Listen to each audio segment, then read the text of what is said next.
Bem-vindos ao seu canal de História e Filosofia, A Voz da Ampulheta.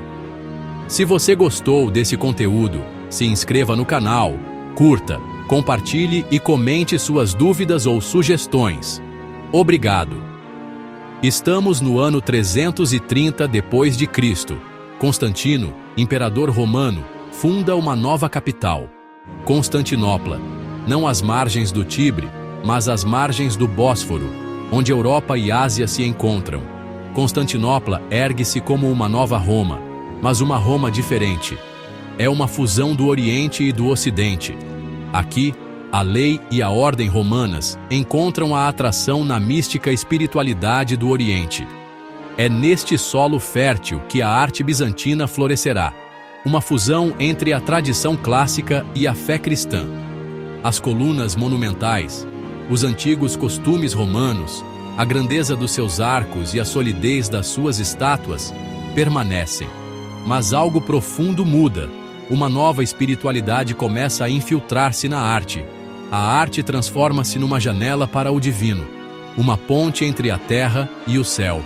O objetivo já não é apenas exaltar imperadores ou feitos humanos. Já não são retratados apenas imperadores terrenos, desenhados em mármore, mas santos etéreos, a brilhar em mosaico. A imagem realista dá lugar ao simbolismo. Santos, anjos e Cristo brilham em mosaicos de ouro cintilante. Não é uma ruptura total, é uma fusão lenta e bela. O realismo romano mistura-se com o simbolismo abstrato do Oriente. O mais divino dos metais assume o papel principal. O ouro, símbolo da luz celestial, torna-se protagonista. Cada pequena tessela reflete a luz como se fosse a própria presença de Deus. Ou melhor, uma metáfora da presença de Deus. Já não estamos apenas a olhar para a arte. Estamos a experienciar o divino. A arte já não quer apenas ser olhada. Ela quer ser experienciada como uma visão sagrada. Assim, a cultura romana não desaparece. Ela é preservada, transformada e elevada no Império Bizantino, onde fé, poder e arte se unem para criar uma nova linguagem estética, profunda e eterna. Imagine a arte bizantina como uma tapeçaria sagrada, tecida ao longo dos séculos pelas mãos de imperadores, monges e visionários. Tudo começa nos primeiros tempos do cristianismo, entre os séculos 4 e 5, quando a arte ainda carrega as raízes do mundo romano. Nas sombras das catacumbas surgem imagens simples, fortes, quase sussurradas, transmitindo a esperança da ressurreição a um povo perseguido e sonhador. Com o passar do tempo, o império se fortalece, e uma nova era dourada desponta sob o reinado de Justiniano no século VI. É nesse momento que Bizâncio se transforma. A grandiosa Ágia Sofia ergue-se em Constantinopla, sua cúpula pairando no ar como um milagre de pedra e fé. Dentro dela, mosaicos repletos de ouro e cores vibrantes brilham como o próprio firmamento, proclamando não só a glória de Deus, mas também a autoridade do imperador na terra. Mas nem toda a luz escapa às sombras. Por volta do ano 726, uma crise violenta explode, a controvérsia iconoclasta. De repente, as imagens sagradas, os ícones, são vistas por muitos como ídolos proibidos. Monges e artistas assistem, impotentes, enquanto suas obras são destruídas em nome da pureza religiosa. Durante séculos, a arte bizantina cambaleia, tentando sobreviver entre o respeito à fé e o medo da heresia. Então, como a alvorada depois da noite mais escura, o renascimento macedônio surge entre os séculos 9 e 12. A arte renasce, e com ela, os ícones voltam às igrejas e palácios, agora ainda mais profundos, mais humanos. As imagens não apenas representam o sagrado, elas parecem respirar emoção, dor, compaixão. É como se cada pincelada carregasse o peso de tudo que foi perdido e tudo que foi reconquistado. Nos séculos seguintes, quando o império começa a declinar, a chama criativa de Bizâncio não se apaga. Pelo contrário, ela incendeia uma última grande revolução artística no chamado período paleólogo, entre os séculos 13 e 15.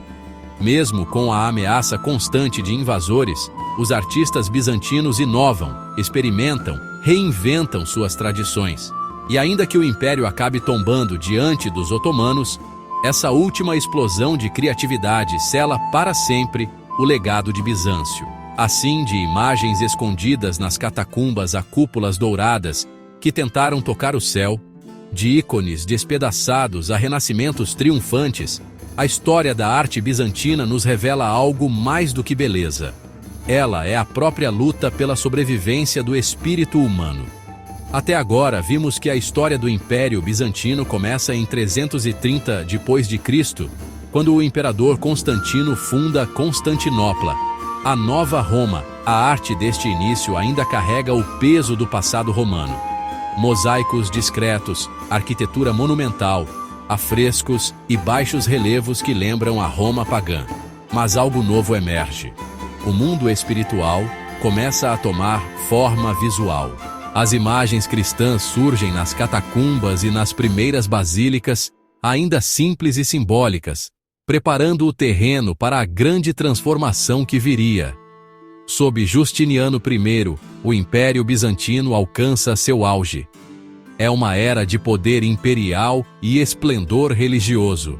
A arquitetura atinge seu zênite com a construção da magnífica Hagia Sophia, uma cúpula que parece flutuar no céu, iluminada por uma luz que sugere a presença divina. Nos mosaicos, o ouro e as pedras preciosas dominam, criando cenas bíblicas vibrantes em igrejas como São Vital em Ravenna. Ícones de Cristo, da Virgem Maria e dos santos começam a ganhar formas mais definidas, em obras de devoção que são mais portais espirituais do que meras imagens. No entanto, ao final deste período, surgem as primeiras tensões. A controvérsia iconoclasta ameaça a produção de imagens sagradas, lançando o império em uma crise espiritual e artística. A partir de 726 d.C., imperadores iconoclastas passam a proibir, e muitas vezes a destruir, imagens religiosas, considerando-as uma forma de idolatria. Muitos mosaicos são apagados, ícones são queimados, e artistas são forçados a buscar novas formas de expressão. Durante este tempo, a arte bizantina assume formas mais abstratas e simbólicas, evitando a representação direta do divino. Com o fim da iconoclastia, um novo fôlego invade a arte bizantina. Os ícones retornam triunfantes, agora mais emotivos e espirituais. As cores ganham intensidade, o dourado, o azul profundo e o vermelho sangue dominam os painéis e mosaicos.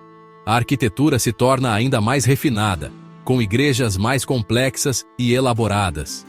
Esse período marca também a expansão da arte bizantina para os Balcãs e a Rússia Kievan, onde a tradição ortodoxa abraça fervorosamente o legado artístico de Constantinopla. Durante o governo dos Comnenos, a arte ganha uma liberdade inédita. Mosaicos e afrescos começam a retratar, além dos temas sagrados, cenas do cotidiano e emoções humanas. Escolas regionais florescem na Ásia Menor e nos Balcãs, trazendo uma riqueza estilística até então inédita na tradição bizantina. A influência sobre a Rússia se intensifica, moldando o que será a grande escola de ícones ortodoxos russos. Após o saque de Constantinopla pelos cruzados em 1204, o império se fragiliza, mas a arte surpreendentemente floresce uma última vez. Mesmo com menos recursos, artistas bizantinos criam obras de intensa espiritualidade. Afrescos e ícones que, embora mais simples em materiais, são sofisticados em expressão. Nomes como Andrei Rublev surgem na Rússia, herdando e aperfeiçoando a tradição iconográfica bizantina. Finalmente, em 1453, Constantinopla cai para os otomanos. O império desaparece, mas a arte bizantina sobrevive, como chama eterna, nos mosteiros, igrejas e ícones ortodoxos da Europa Oriental. Quando pensamos na arte bizantina, não estamos apenas falando de pinturas ou construções, Estamos mergulhando numa visão inteira de mundo. Para o bizantino, a arte era oração, era guerra, era resistência. No começo, ainda no rastro da Roma antiga, as figuras surgem rígidas, frontais, fixas, uma escolha consciente. Esse hieratismo não é falta de habilidade, é a busca pela eternidade. Cada rosto sério, cada corpo imóvel afirma que ali o tempo não domina. Sobre essas figuras o dourado brilha, não como um luxo terreno, mas como a própria luz de Deus banhando o espaço. Não existe sombra, não existe fundo natural, apenas o ouro absoluto, abolindo o mundo terreno para revelar o invisível. E se a perspectiva naturalista, aquela que imita a profundidade do olhar humano, é deixada de lado, é porque os artistas de Bizâncio queriam nos arrancar da ilusão da matéria. Eles queriam que víssemos o espiritual, plano, direto, sem a distração dos truques visuais. Dentro das igrejas, os ícones não são apenas imagens bonitas. Eles são presenças, verdadeiras janelas abertas para o divino. Um ícone não se admira, se venera. Ele respira, olha de volta, exige silêncio e reverência. A própria arquitetura se torna uma pregação muda. A Hagia Sophia, com sua cúpula imensa que parece flutuar, transforma pedra e luz em mistério puro. Ali, a luz que entra pelas janelas ocultas não apenas ilumina, ela encarna o invisível, como se o próprio céu descesse à terra. Mas nem toda grandeza é eterna. Em 1204, durante a Quarta Cruzada, Constantinopla, a rainha das cidades, é traída, saqueada pelos próprios cristãos do Ocidente. Igrejas profanadas, tesouros arrancados, relíquias dispersas. O coração de Bizâncio sangra, mas ainda pulsa. Por quase 2 séculos, o império enfraquecido luta para sobreviver. E, mesmo à beira da ruína, a arte não morre. Pelo contrário, ela floresce numa última explosão de criatividade, no chamado Renascimento Paleólogo. Os ícones se tornam ainda mais humanos, os espaços mais ousados, as emoções mais profundas. Era como se, diante da morte inevitável, Bizâncio quisesse cantar a sua última canção com toda a alma. E então, em 1453, o inevitável chega. Sob o cerco de Maomé II, as muralhas caem, a cidade é conquistada pelos otomanos. Constantinopla, o sonho dourado dos imperadores, se rende. Mas o espírito de Bizâncio não morre. Ele atravessa os séculos, preservado em mosaicos, em ícones, em cúpulas que ainda hoje sussurram, para quem souber ouvir, a história de uma civilização que tentou, através da arte, tocar o eterno. Entre numa igreja bizantina. Olhe para cima. As paredes brilham com ouro. Santos e anjos olham para baixo, os seus olhos carregados de significado. Isto não é mera decoração. É um sermão em pedra e vidro. Os mosaicos não eram apenas imagens bonitas. Eram os evangelhos para os analfabetos. Cada cena cuidadosamente criada para transmitir verdades teológicas. Cristo como Pantocrator, governante de tudo. A Virgem Maria, um vaso da graça divina. E depois, os ícones, pequenas pinturas portáteis, muitas vezes em madeira. Mais do que arte, acreditava-se que estavam imbuídos da presença das figuras sagradas que representavam. Os fiéis rezavam diante deles, buscando intercessão e bênçãos. Não eram retratos. Rostos estilizados, alongados, sobrenaturais. Não se destinavam a captar a semelhança terrena, mas a revelar a essência espiritual. Os fundos dourados, não apenas opulentos, mas simbólicos do reino divino, onde essas figuras sagradas residiam. A arte bizantina, veja, visava a alma, não apenas o olho. Convidava à contemplação, atraía-o para um mundo além do material. Imagine, por um momento, um mundo dividido, não por terra ou por língua, mas por imagens. Essa foi a realidade no Império Bizantino durante a controvérsia iconoclasta. Bem no centro desta tempestade estava uma questão fundamental. Devemos representar o divino? Um lado, conhecido como os iconoclastas, argumentou apaixonadamente contra isso. Para eles, criar imagens de Deus não era nada menos que blasfêmia. Afinal, não se pode capturar o infinito numa forma finita. Por outro lado, os iconódulos defenderam ferozmente o uso de ícones. Eles acreditavam que as imagens podiam realmente servir como um caminho para Deus, especialmente para aqueles que não sabiam ler. Cristo não assumiu a forma humana, então por que não poderia ser representado? Por mais de um século, este debate continuou. Igrejas foram despojadas, ícones preciosos foram destruídos. Mas, no final, os iconódulos prevaleceram. A veneração das imagens foi restaurada. A controvérsia iconoclasta, embora um capítulo turbulento, teve um profundo impacto na arte bizantina. Empurrou os artistas a refinar a sua arte, a encontrar novas maneiras de expressar o espiritual sem depender da representação literal. Isso levou a uma exploração mais profunda do simbolismo e a uma maior ênfase no místico e no transcendental.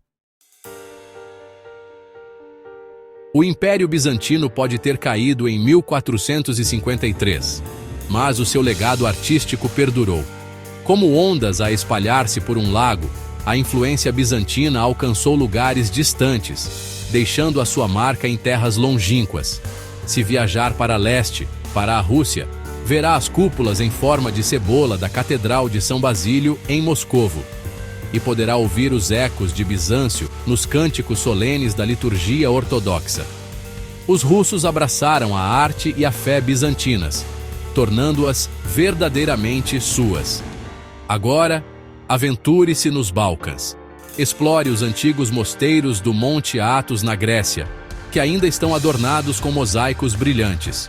Pode testemunhar o poder duradouro da espiritualidade bizantina nas igrejas ortodoxas espalhadas por toda a região. Mas a arte bizantina não era apenas sobre criar belos objetos. Era sobre expressar uma visão do mundo, uma maneira de entender o divino que ia além do mundo material. Mesmo hoje, a sua influência ainda pode ser sentida na arte, arquitetura e espiritualidade de tantas culturas. Lembra-nos que o verdadeiro poder da arte reside não apenas na sua beleza, mas na sua capacidade de nos conectar a algo maior do que nós mesmos.